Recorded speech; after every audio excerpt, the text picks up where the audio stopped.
Hello everyone, this is John from Kanen and today we have a Profitec Pro with us in the shop, and this came in for a few issues, but the main work that we done is we did a overhaul, which is where we replace all the valves inside of your group head because either they're too shaven down or acting improperly.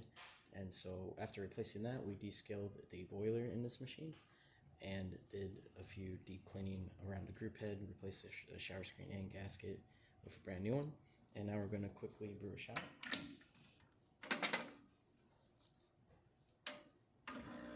Don't worry if this runs a little too fast or a little too slow. We don't calibrate our grinders to the machines.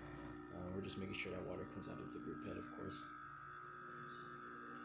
Oh, sorry.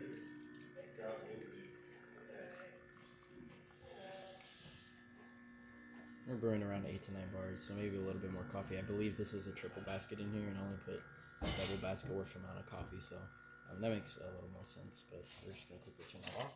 We're gonna run the steam one. This has a 4-spouter one, which is really nice and powerful. And of course, the hot water tap.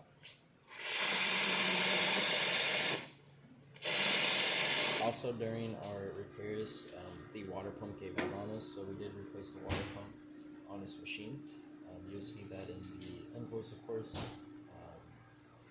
We ended up not replacing the relay on this machine because this machine actually doesn't have a relay. I was mistaken about it.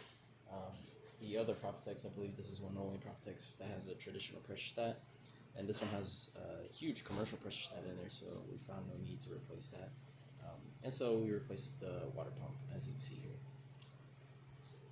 It was getting old from 2013, so yeah, that's about it for this repair. If you like this video or any of the other repairs on our channel, leave a like, subscribe, hit the bell. Thanks for watching.